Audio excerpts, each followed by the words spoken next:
शाहिद आफरीदी साहब ने हमें ज्वाइन किया है। अगर हम शाहिद भाई के पास चले जाएं और उनसे उनकी राय लें, क्योंकि अगर शाहिद आफरीदी, अस्सलाम वालेकुम शाहिद भाई, पाकिस्तान का चैम्पियंस ट्रॉफ़ी में तकरीबन सफ़र अपने अख्ताम को पहुंचा है। आप 2023 का वर्ल्ड कप भी आपने देखा, 24 वाला T20 वर्ल्ड कप भी देखा, 25 की चैम्पियंस ट्रॉफ़ी हमारे सामने है। क्या एहसासात हैं आपके और कितनी तकलीफ़ हुई आज के मैच के नतीजे से आपको? वालेकुम सलाम इमरान। मायूसी तो है, और लेकिन मुझे अपनी टीम का भी पता था और मुझे इंडिया की टीम का भी पता था। देखें इमरान, अगर आप 2025 के अंदर 1980 और 1990 की क्रिकेट खेलेंगे, उस माइंडसेट से खेलेंगे, तो आप रिजल्ट हासिल नहीं कर सकते। दुनिया बहुत आगे चली गई है, क्रिकेट बहुत आगे चली गई है। मेरे ख्याल में 2017 के बाद आप जितने भी ट्रॉफीज आई हैं, बड़ी बड़ी एशिया कप्स वगैरह, T20 वगैरह, सारे हमारी क्या अचीवमेंट है। हम हमेशा तैयारियों की बात करते हैं, हमें ये तो पता नहीं होता कि हमारा ओपनर कौन होगा। हमारी सिलेक्शन ये है कि हमें अपनी कंडीशन में हमें ये नहीं पता कि हमारी कंडीशन में स्पिनर्स ज्यादा खेलेंगे कि फास्ट बॉलर। आज अगर इंडिया के स्पिनर्स ने किए तो 5 तो इंडिया के स्पिनर्स ने आउट किए हैं। हमारा एक ही रेगुलर बॉलर, जहां पे आपने मैच को चेंज करना था, हमारे पास स्पिनर्स नहीं थे, हमारे पास अटैकिंग फील्ड नहीं थी। मैं ग्राउंड में देख रहा था कि इंडिया के बॉलर्स जो थे वो उनके स्पिनर्स थे। उन्होंने सर्कल में मिड ऑन या मिड ऑफ को फील्डर कभी कभार ले लेते थे अटैक करने के लिए। तो आप कैच भी छोड़ रहे हो, फिर आप तो आई मीन कि इस तरह तो जीत या इस तरह तो क्रिकेट नहीं होती। क्रिकेट को तो आपने आई मीन कि आप बैटिंग स्टैंडर्ड्स हमारे चेक करें, हम किस माइंडसेट के साथ बैटिंग कर रहे हैं यार। आप वर्ल्ड क्लास टीम के साथ खेल रहे हो, आपका अटैक आपका डिफेंस है। आपको अगर जीतना है तो आपको अटैक करना पड़ेगा बड़ी टीम के खिलाफ। अब पॉजिटिव खेलना पड़ेगा। बार बार कह रहे, जो लड़का खेल जाता है, जैसे सऊद शकील की बात करता हूं यार, सऊद शकील आप अभी मोहम्मद रिजवान आउट हुआ है यार, आप गेम को लंबा लेके चलो। हम अभी तक एक विराट कोहली को कंट्रोल नहीं कर सके, जो कि रिटायरमेंट के करीब करीब है, हम उसको रन नहीं रोक पा रहे अभी तक। तो आई मीन गलतियां बैटिंग, बॉलिंग, फील्डिंग तीनों में गलतियां हैं। जिस तरह मैंने शुरू में कहा था कि जितनी भी टीम है वो सारी तैयारियों के साथ आई हुई है।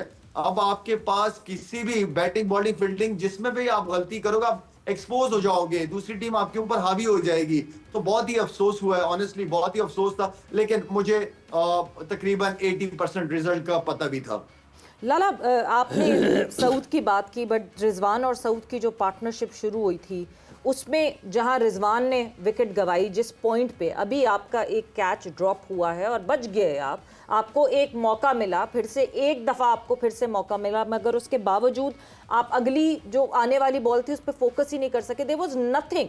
वो वहाँ कहीं बॉलर का कमाल नहीं था। जिस तरह रिजवान ने जो है एग्जीक्यूट किया वो शॉट, और वो जाहिर सी बात है वो नहीं खेल पाए और वो आउट हो गए। मोहम्मद रिजवान के ऊपर भी तो बहुत सारी जिम्मेदारी बनती है, वो कप्तान है, ही needs to lead from front. बिल्कुल बिल्कुल सही कह रही है सवेरा। मैं तो हमेशा कप्तान की एग्जांपल देता हूं कि वो फ्रंट से लीड करता है टीम को। रिजवान और सऊद में से एक को लंबा जाना ही था अगर आपने अच्छा टोटल करना था। तो आई मीन के बैटिंग बहुत बड़ी बड़ी गलतियां की हमने मेरे ख्याल में गेम को उन्होंने ऑनेस्टली उनको तो ये पता था कि सारे डॉट बॉल्स ही खेले जा रहे हैं, रन भी नहीं। 3 के एवरेज से तो हम रन कर रहे थे। आप शुरू के पावर प्ले में अगर आप देखें हमने क्या रन किए हैं, ठीक है, आप विकेट भी गंवा रहे हो और पावर प्ले को यूटिलाइज भी नहीं कर रहे होते हो, तो जाहिर बात है जब आप नहीं कर रहे हो तो सामने वाली टीम तो हावी होगी आपके ऊपर। आप जब तक स्ट्राइक रोटेट नहीं करोगे, आप बॉलरों के ऊपर प्रेशर नहीं डाल सकते। हम वही वाली बात है कि 80s 90s वाले माइंडसेट से खेलोगे तो आप क्या रिजल्ट निकालोगे 2025 में। शायद भाई, कितने के रन आपके ख्याल में कम किए पाकिस्तान ने, और कितने होते तो पाकिस्तान के पास ज्यादा बेहतर चांस हो सकता था? यार आप देखो, ठीक है, ये पाकिस्तान वाली पिच नहीं थी, दुबई वाली। मेरे जहन में ये था कि 280 275 280 जो है ना वो अच्छा टोटल होता है इसके ऊपर। और अर्ली ऑन आप 1-2 आउट करते, प्रेशर आप इनके ऊपर आ जाता। लेकिन मेरे ख्याल में फिर साथ में जो अपॉर्चुनिटी भी मिस करते हो, जो कैचेस की करते हो, वो भी आपको लेट डाउन कर देती है। तो आई थिंक हमने रन की कम किए हैं। यूसुफ, 270 280 रन हो सकते थे, हमें दिख रहे थे होते हुए। हमने जब न्यूजीलैंड के खिलाफ मैच खेला 27 ओवर डॉट खेले, हमने जब इंडिया के खिलाफ मैच खेला 25 ओवर डॉट खेले, यानी हम तो 50% ऑफ द मैच खेल ही नहीं रहे हैं। देखिए ये बिल्कुल टेक्निकल प्रॉब्लम तो है ही है, इसमें आप मेंटली तो आज कोई नहीं, क्योंकि आप एक टाइम पे तो अच्छी पोजीशन पे थे। हम लोग क्या बात करते कि यार ये अगर 40 ओवर तक 2 खेल के तो हम 300 कर देंगे, और ये ऐसा कोई मसला नहीं था क्योंकि विकेट में कोई टर्न नहीं था उसमें, कोई टर्न नहीं हो रहा था, नॉर्मल बॉलिंग हो रही थी। देखिए इन्होंने किसी ने भी सामने निकल के हिट नहीं की, किसी ने भी सामने छक्का मारने की कोशिश नहीं की। अंदर फेलियर का डर था, टेक्निकल कमजोरियां हैं कि यार इधर तो हम खेलने नहीं आता, ऑफ स्टंप पे खेलने नहीं आता। आप रिजवान का जितना भी वैगन व्हील देखें वो सारे थे, और रिजवान पे बहुत बड़ी जिम्मेदारी थी। और मैं समझता हूँ कि डिजास्टर इनिंग खेली उसने, जिस तरह की क्रिकेट उसने खेली है, रिजवान ने डिजास्टर इनिंग्स खेली, डिजास्टर इनिंग खेली, बहुत ही मायूस कुन इनिंग थी ये। और जब आपने इतनी डॉट खेलने के बाद अब आप सेट हो गए हैं जी, तो अब तो टीम को लेके जाना था। जैसे शेर आयर उनका खेल रहा था, वो स्लो खेल रहा था, लेकिन बाद में उसने देखे 80 प्लस स्ट्राइक रेट से खेला है वो, कोहली से उसने प्रेशर हटाया। हमें इधर सीनियर प्लेयर था रिजवान, और काफ़ी अरसे से क्रिकेट खेल रहा है, ओपनिंग भी करता रहा है, इसके लिए तो आइडियल सिचुएशन थी ये कि वो निकाल के ले जाता पूरा मैच। जब आप ऑफ साइड पे नहीं खेल सकते ना, वन साइडेड प्लेयर होते हैं, आप फंस जाएंगे। और रिजवान का मेरा ख्याल ये प्रॉब्लम है कि ऑफ साइड पे वो इतना अच्छा नहीं खेलता, ना सामने इतना अच्छा खेल पाता, उसकी सारी शॉट्स ऑन साइड पे हैं। तो अब इनको काम करना चाहिए, नहीं किया। देखें जब सकलैन कप्तान कोच था ना और मैं बैटिंग कोच था, हमने वर्ल्ड कप का फाइनल खेला, आप लोग भी शायद ऑस्ट्रेलिया आए होंगे, एशिया कप का फाइनल खेला, न्यूजीलैंड में ट्रायंगुलर सीरीज जीते जी। अब उसके बाद सकलैन को हटाया, फिर आप देखें गैरी आया, गैरी रिज़ाइन करके चला गया, गिल्स्पी ने रिज़ाइन कर दिया। ये क्या हो रहा है? ये जिस तरह की चीज़ें हो रही है, ये सिस्टम देखिए कहाँ जा रहा है, ये हो क्यों रहा है? इन चीज़ों को पकड़ना चाहिए, क्यों हो रहा है ये? लाला, ये कौन लोग हैं, कौन लोग हैं जो चाहते नहीं है कि पाकिस्तान क्रिकेट बेहतर हो? ये कौन लोग हैं जो स्टेबिलिटी खुद ही नहीं आने देते अपने सिस्टम में? कोई एक सेटल होता है, कहीं कुछ थोड़ी सी बेहतरी दिखना शुरू होती है और उसके बाद उसको अनसेटल, हम खुद अपने हाथों से अपनी टीम को अनसेटल कर देते हैं। ये कौन लोग हैं जो पाकिस्तान क्रिकेट को बेहतर नहीं होने देते? मेरा कौन लोग हैं? ये हम ही में से लोग हैं, इसी मुल्क के लोग हैं। जिस तरह भी यूसुफ ने बात की है ना कि देखिए सिस्टम को, हम हमेशा सिस्टम की बात करते रहे हैं, आप टाइम दो सवेरा।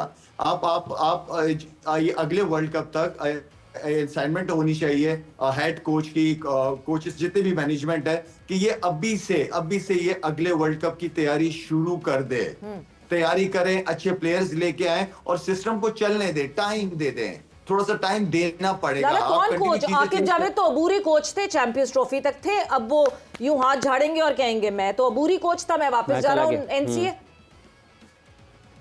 सवेरा मैं कह रहा हूं कि मोहम्मद यूसुफ को ले आओ, कोई मसला नहीं है, आप किसी को लाके बैठा दो और उसको प्लान, उसको अपने प्लान को एग्जीक्यूट तो करने दो ना कुछ अरसे के लिए। जिसको भी आप लेके आ रहे हो उसको आप कॉन्ट्रैक्ट दे दो कि चेयरमैन कोई भी होगा, 2 से 3 साल तक आप नहीं हटेंगे, ये आपकी जॉब है, आपकी डोमेन है, कोई आपकी दखल अंदाजी नहीं करेगा। आप टाइम दो, ये नहीं कि चेयरमैन चेंज, कोचेस, मैनेजमेंट, कप्तान सब चेंज, ये नहीं होना चाहिए। यूसुफ साहब जैसे अभी असाइनमेंट की बात कर रहे हैं, आपने मोहम्मद रिजवान का जिक्र किया कि डिज़ास्टर बैटिंग है। पाकिस्तान के जो बैट्समैन, ये सारी की सारी टॉप 6-7 जो हैं, ये सब टेक्निकल इश्यूज के साथ हैं, टेक्निकल डेफिशिएंसी हैं सबकी। आप देख लें ना बैटिंग में हमें क्यों प्रॉब्लम, हर बार डॉट बॉल होते हैं, क्या वजह है? क्या आपसे स्ट्राइक रोटेट नहीं हो रही? इसका मतलब कोई ना कोई प्रॉब्लम है ना। आज आपने गिल की बैटिंग देखी जी, क्या कितनी अच्छी शाहीन बॉलिंग कर रहा था। मैं आपको बताऊं, शाहीन जितनी ज़बरदस्त बॉलिंग कर रहा था, अगर इतना अच्छा टेक्निकल बैट्समैन सामने ना होते वो नहीं स्कोर कर सकते थे। उसने बहुत ज़बरदस्त शॉटें खेली हैं, मतलब एक्सीलेंट। आप उसका फुटवर्क देखें, सीधी उसने एक ड्राइव सीधा बॉलर बैक ड्राइव, वो एक क्वालिटी प्लेयर ही मार सकता है, आम बंदा नहीं मार सकता।